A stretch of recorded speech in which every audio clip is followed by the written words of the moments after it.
généreux aujourd'hui présents pour assister à la soutenance de doctorat 3e cycle en physique de mademoiselle Boualek Cheima. L'intitulé de la thèse est l'étude ab initio des propriétés des perovskites simples et doubles à base de rubédium.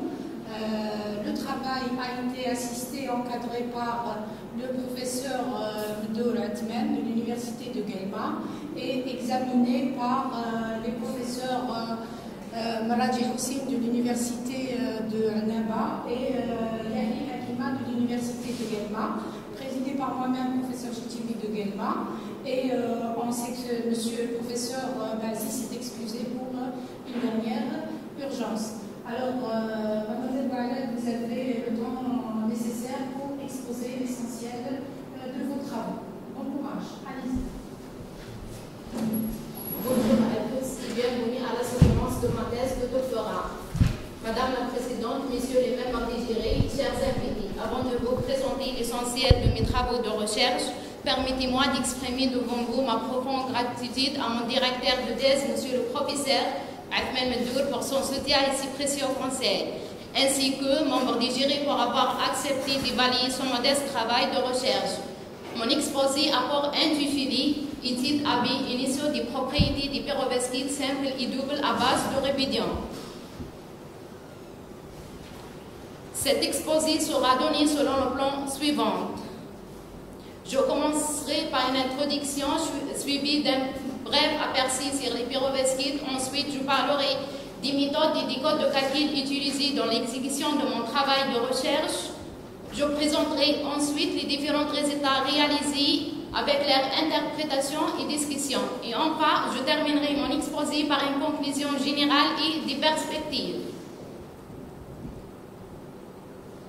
La recherche de solutions énergétiques durables est un enjeu majeur de l'innovation scientifique contemporaine. Avec l'évolution rapide des technologies, la spintronique et les cellules solaires se sont montrés comme des domaines potentiellement forts et importants. La spintronique est basée sur l'exploitation simultanée du spin et de la charge d'électrons, permet le développement des dispositifs plus rapides, plus économiques en énergie et mieux adaptés au stockage et au traitement de l'information.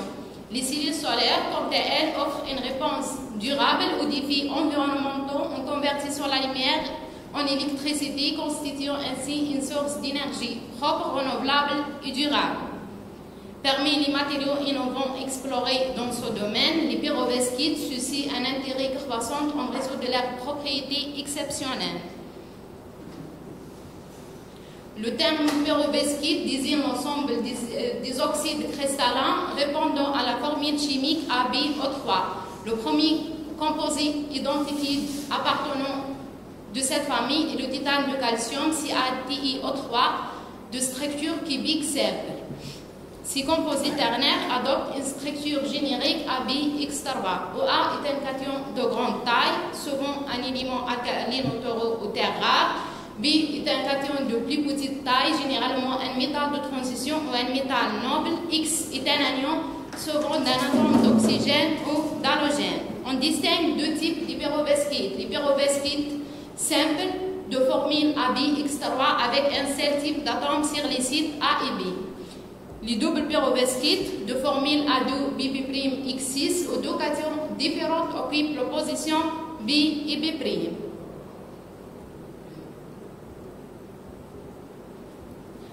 Notre recherche porte sur les perovskites simples RbSnO3 et les doubles perovskites Rb2CIAS-X6 avec X l'atome de chlore ou brom.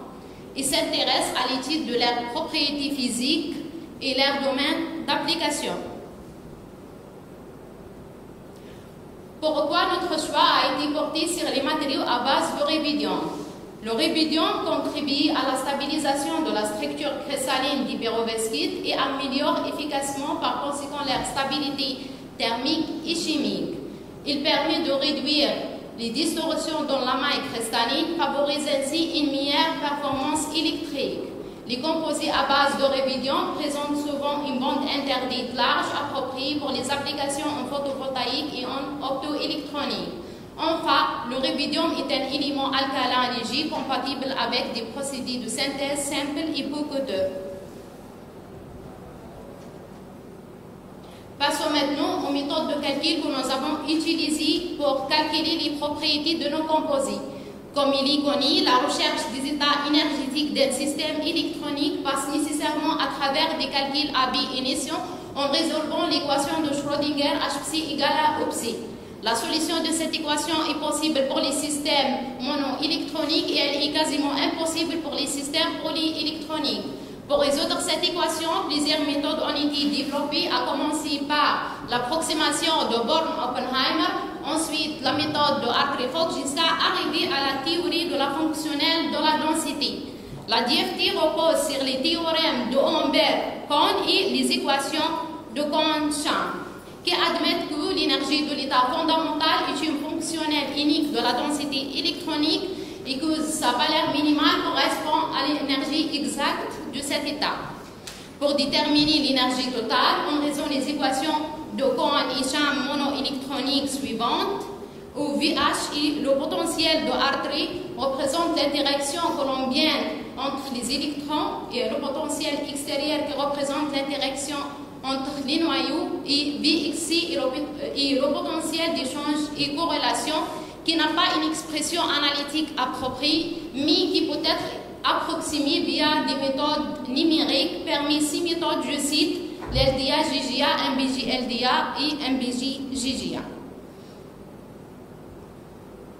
La méthode de calcul que nous avons adoptée est la méthode des ondes planes augmentées et linéarisées avec un potentiel total. Cette méthode est efficace, non cotée et applicable à une large famille de matériaux.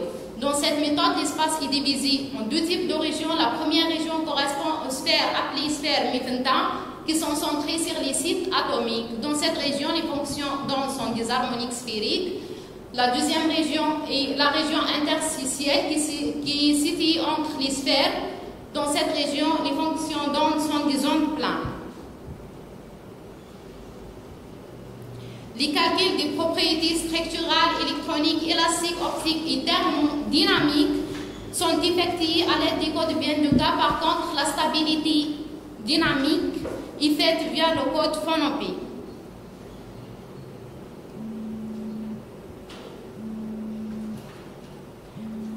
Je passe maintenant à la partie essentielle de mon travail qui s'intitule Résultats et discussions. Cette section est divisée en deux parties.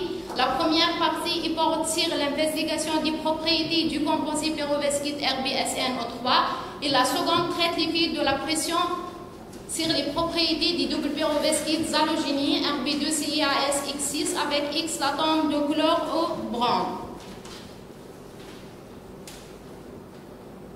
Nous commençons par présenter les résultats qui concernent le composé RbSnO3.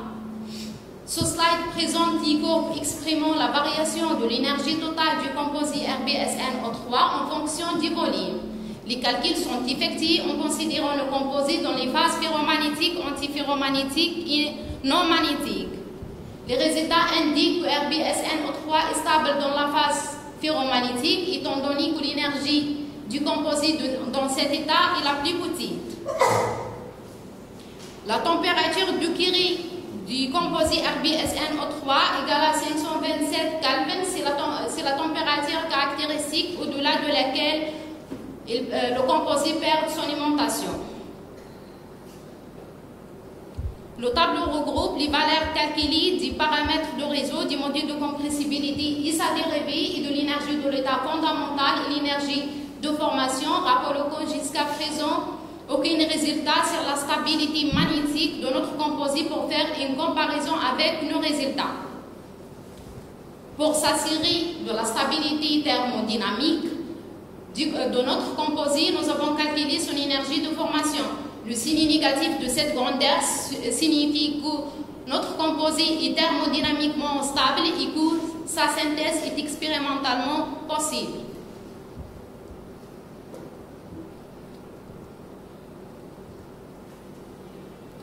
Ce slide présente à la fois l'étude de la stabilité dynamique et de la stabilité mécanique de RbSnO3.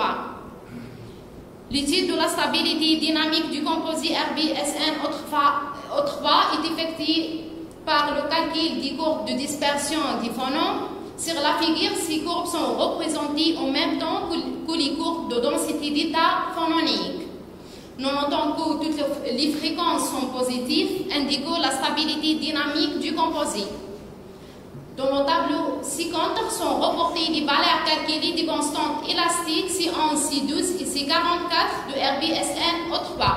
Ces valeurs vérifient les critères de stabilité de Born, confirmant la stabilité mécanique du composé.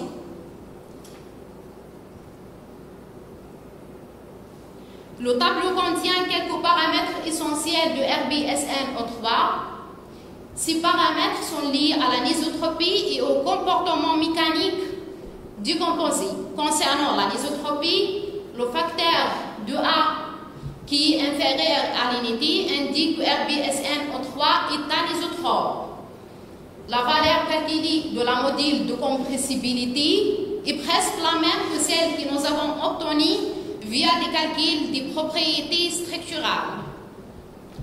Le module de Young, la valeur du module de Young indique que le composé est rigide. Le coefficient de Poisson égal à 0,30 et situé entre 0,25 et 0,33 indique que les liaisons dans le composé sont de type ionique et métallique. Le rapport B/G est supérieur à 1,75 indique la ductilité des matériaux. Sur la droite de ce slide, on a la représentation 3D des modules B, J et O. Selon les figures, on a seulement B et isotrope parce que sa forme est sphérique.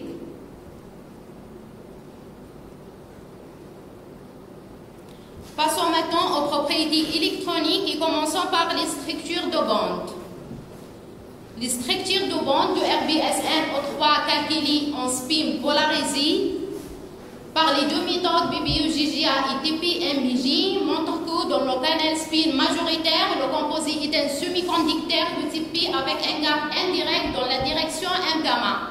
Dans le canal spin minoritaire, le composé est un métal. Ces résultats confèrent au composé le caractère demi-métallique. On voit l'effet de la méthode de calcul sur la bande d'énergie. On effet que la bande d'énergie se déplace de l'infrarouge vers le visible quand on passe de l'application de l'approche BBU-GGA à l'approche TP-MBJ.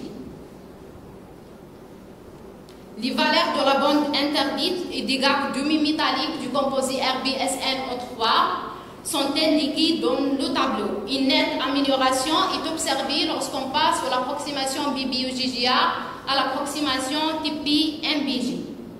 Rappelons que le gap demi-métallique défini au bas de ce slide, c'est une importante caractéristique au point de vue application en spintronique. Les courbes de densité d'état total et partiel de RBSN-O3 confirment son caractère demi-métallique en accord avec les résultats des structures de bande. Ce comportement est dû à une forte hybridation entre les états SND et les états OP de l'oxygène dans le canal spin-down pris au niveau de Fermi. La symétrie des états P de l'oxygène entre les deux canaux de spin induit un moment magnétique non nul. Il est à l'origine des caractères ferromagnétiques du composé.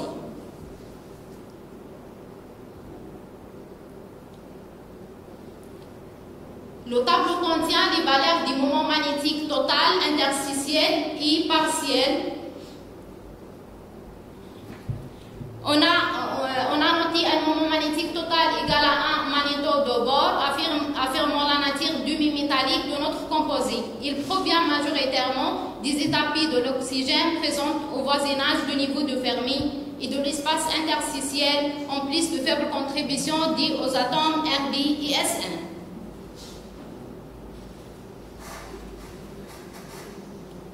Pour l'étude des propriétés optiques, on calcule généralement la partie réelle et la partie imaginaire du composé. De ces deux grandeurs, on déduit les autres paramètres tels que le coefficient d'absorption et les autres coefficients. Aux basses énergies, ou inférieur à 1 électron-volt, epsilon A croît en s'approchant du zéro d'énergie. Sa valeur statique dans le canal spin-up égale à 1,80. Cependant, cette amplitude diminue à haute énergie. Epsilon A est négatif sur une étroite gamme d'énergie entre 0,36 et 0,58 électron-volts.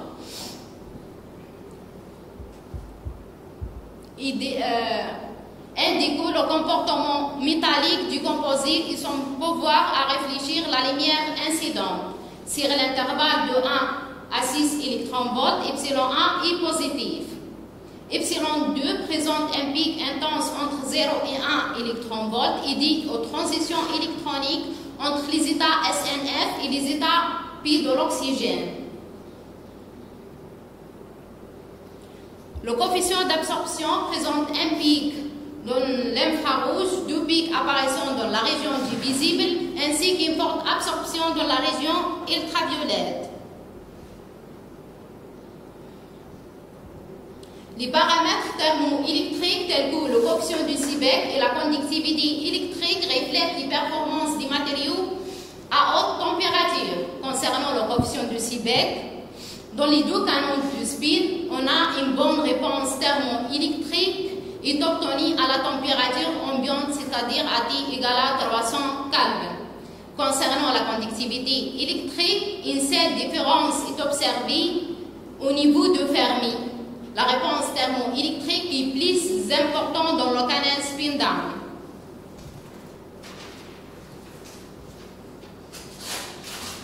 Dans cette diapo sont représentées la conductivité thermique électronique de composés RBSNO3 et ceci dans les deux canaux du spin. Aux basses énergies, on observe que les valeurs de la conductivité thermique électronique est importante dans le canal spin-up. Au niveau de Fermi, les valeurs de la conductivité thermique électronique est importante dans le canal spin-down et relativement faible dans le canal spin-up. Le facteur numérique de RBSNO3 est tracé sur cette diapo. Les valeurs maximales de ZT est obtenue à la température ambiante. Elles valent 0,98 pour le potentiel chimique égal à 0,11 électron-volt dans le canal spin-up et 0,70 pour le potentiel chimique égal à 1,22 électron-volt dans le canal spin-down. Ces valeurs constituent la réponse thermoélectrique optimale du composé RBSNO3. Dans la suite de cet exposé, je vais vous présenter la deuxième partie de ma thèse et qui porte sur l'effet de la pression hydrostatique sur les propriétés du double perovskite halogénie Rb2CIAS X6 avec X l'atome de chlore au brome. Ces composés adoptent une structure cristalline cubique stable et confirmée par les valeurs calculées du facteur de tolérance et du facteur octaédrique. Vous le constatez que les conditions de la stabilité cubique est présentée au bas de ce slide. Les valeurs calculées du paramètre de réseau et des modules de compressibilité et sa dérivée, l'énergie de l'état fondamental et l'énergie de formation ont été calculées et elles sont aussi présentées dans le même tableau. La stabilité thermodynamique des deux composés est confirmée par le signe négatif des valeurs calculées de leur énergie de formation.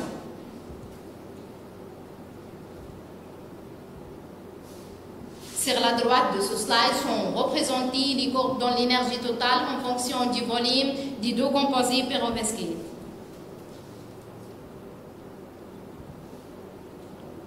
Sur cette diapo sont présentées les courbes de dispersion des phonons des deux composés perovskites. Pour le composé à base de chlore, la présence des fréquences imaginaires montre qu'il est dynamiquement instable. En revanche, pour le composé à base de brome, l'absence des fréquences imaginaires sur l'ensemble du spectre du composé démontre clairement sa stabilité dynamique. La variation du paramètre du paramètre de réseau calculé sous l'effet de la pression hydrostatique est représenté dans cette diapo. Les valeurs de ce paramètre ont été calculées en variant la pression appliquée entre 0 et 80 gigapascales. Les courbes des deux composés ont la même allure. On note une diminution du valeur de A avec l'augmentation de la pression. Il est intéressant de noter que le passage du composé à base de brome à le composé à base de chlore compresse le réseau. Cette compression est influée sur les valeurs des constantes des valeurs des paramètres de maille qui vont diminuer avec l'augmentation de la pression.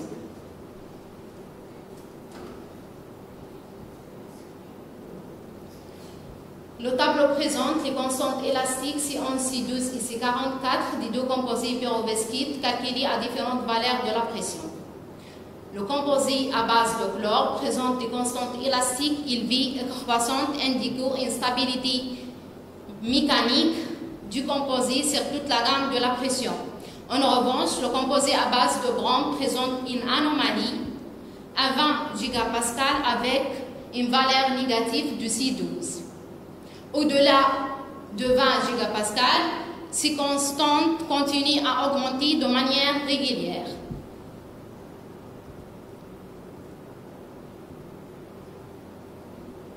Cette diapo contient un histogramme interprétant la variation du facteur d'anisotropie des deux composés pyrovesquites en fonction de la pression hydrostatique. Les deux composés présentent une forte anisotropie. L'anisotropie diminue avec l'augmentation de la pression. L'observation d'une anomalie concernant le composé à base de chlore à 60 gigapascales.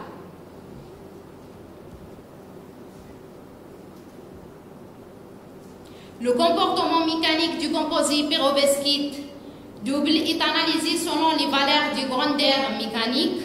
On y fait le fait que le rapport Bisergi est supérieur à 1,75 et le coefficient de Poisson supérieur à 0,26 indique que les deux composés sont dictués et surtout le composé à base de brome à haute pression.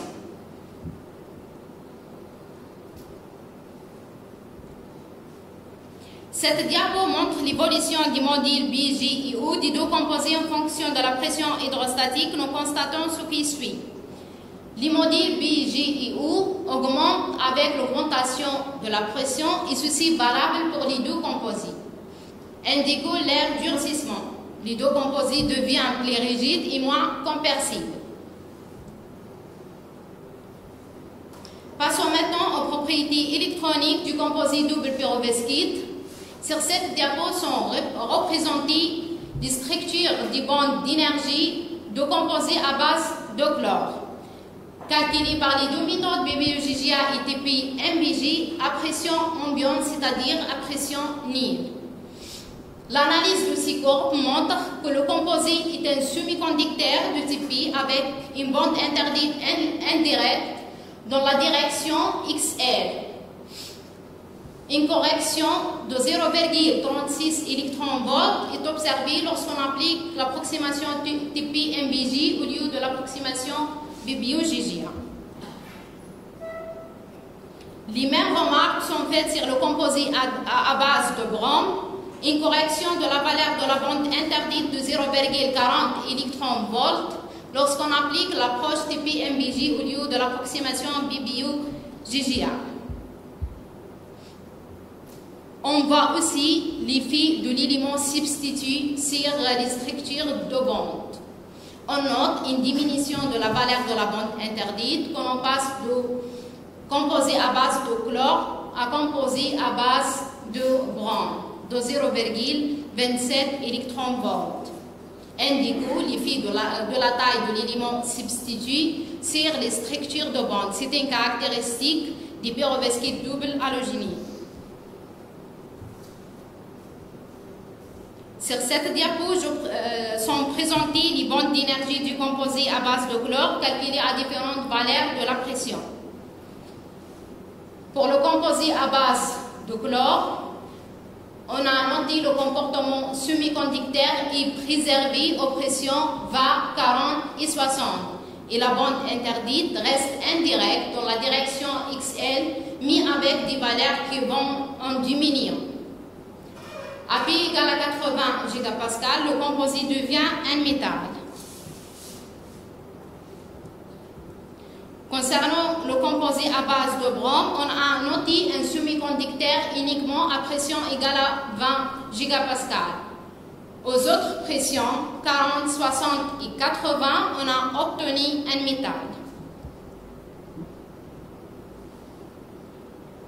Nous allons maintenant présenter et analyser les courbes de densité d'état total et partiel des deux composés perovskite double halogénie. Sur cette diapo sont représentées les courbes de densité d'état partiel du composé à base de chlore calculées à différentes valeurs de la pression.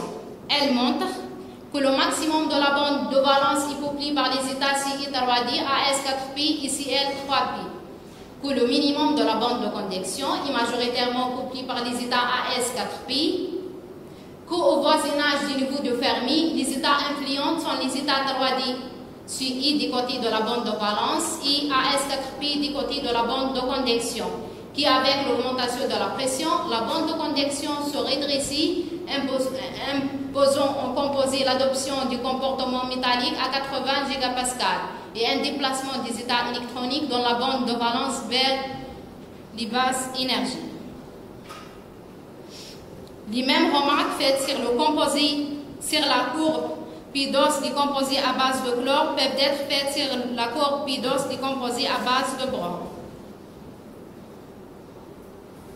Présentons maintenant les courbes de densité de charge électronique. Sur cette diapo, les courbes de densité de charge électronique du composé à base de chlore sont obtenues à pression nulle.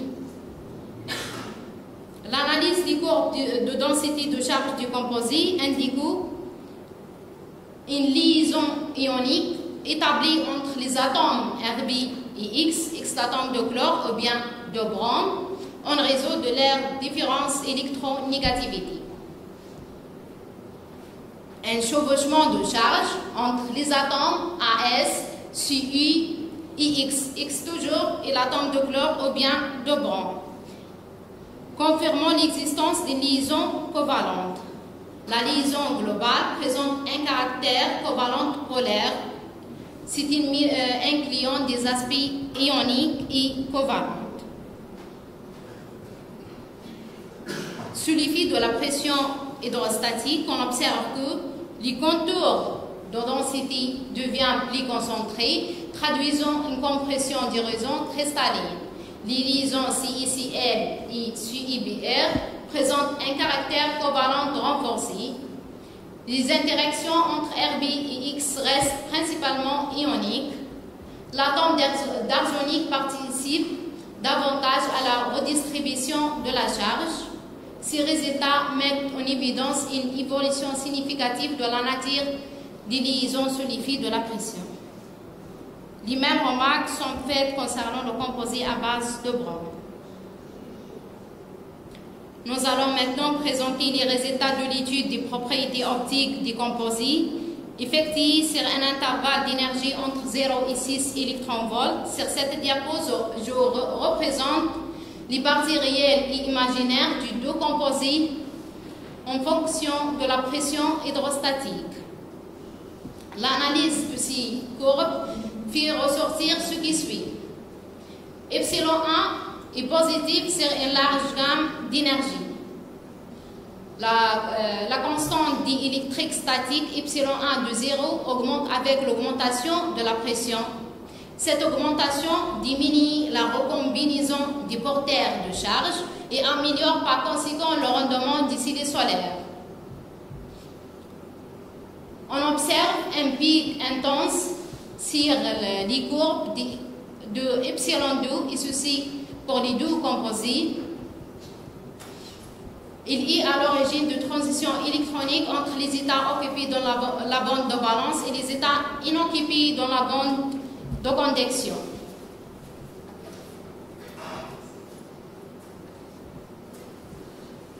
Sur cette diapo, je présente le coefficient d'absorption des deux composés calculé toujours entre 0 et 6 électronvolts et sous différentes valeurs de la pression hydrostatique. À pression nulle, les spectres d'absorption des deux composés ont des comportements différents. Ils présentent une absorption maximale dans la région ultraviolette et des pics d'absorption moins intenses dans la région dite visible. Avec l'augmentation de la pression, on observe que le spectre d'absorption s'élargit et subit un déplacement des côtés de la région ultraviolette. Cette diapo montre les spectres de la conductivité optique des deux composés sous l'effet de la pression hydrostatique. Les courbes montrent un nombre important de pics sur l'ensemble des spectres. Sous l'effet de la pression, l'intensité des pics augmente dans la région du visible. Dans la région ultraviolette, les pics situés dans cette région subissent un déplacement vers les hautes énergies.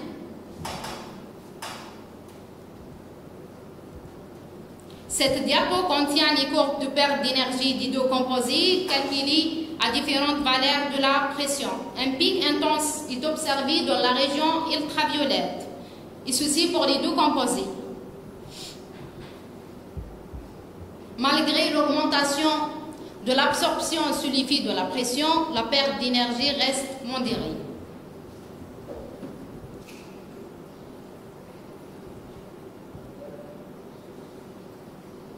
Finalement, cette thèse s'intéresse à l'étude des propriétés des perovskites simples et doubles à l'aide de la méthode de calcul FP-LAPW implémentée dans le code 22K. La première partie apporte sur l'étude des propriétés des perovskites RBSNO3 et présente une stabilité mécanique et dynamique, un comportement demi-métallique ferromagnétique, un moment magnétique total égal à 1 magnétode de bord, une forte absorption dans la région des radiations ultraviolettes, une bonne performance thermoélectrique avec une valeur maximale de ZT de 0,98 à température ambiante. Ces caractéristiques indiquent que le composé RBSNO3 est un candidat promoteur pour des applications en spectre électronique, en thermoélectricité ainsi que dans les dispositifs optiques travaillant dans la région de la lumière ultraviolette. La deuxième partie porte sur l'effet de la pression hydrostatique sur les propriétés du double perovskite Rb2CaSX6 avec X atomes de chlore au brome. Il a été observé que la structure cubique du composé à base de chlore et à base de brome est conservée sous pression, bien que l'air constante de raison diminue avec l'augmentation de la pression. Que le composé à base de chlore maintient une stabilité mécanique sous pression, tandis que le composé à base de brome devient instable à partir de 20 gigapascales. Une augmentation de la rigidité et de la ductilité sous pression plus prononcée pour le composé à base de brome. Une transition de l'état semi-conducteur vers l'état métallique pour certaines valeurs de la pression. Que les deux composés présentent une forte absorption dans la région visible du spectre solaire sous l'effet de la pression. Enfin, ces résultats mettent en évidence le potentiel des perovskites à base de chlore et brome pour des applications dans les cellules solaires. Les perspectives liées à ce travail de thèse sont les suivantes. Étude de la dispersion dépendante des doubles perovskites Rb2CaSX6 avec X atomes de chlore au brome en fonction de la pression pour chercher le domaine de leur stabilité. Étude de l'effet du dopage et du codopage du composé RBSNO3 et Rb2CaSX6 avec X atomes de chlore ou de brome avec des éléments de transition ou de terre rare sur leurs propriétés dans le but d'investiguer l'élargissement de leur champ d'application. Enfin, nous projetons de calculer les propriétés de nos composés à 2 dimensions et de comparer les résultats avec ceux obtenus à 3 dimensions. Merci pour votre attention.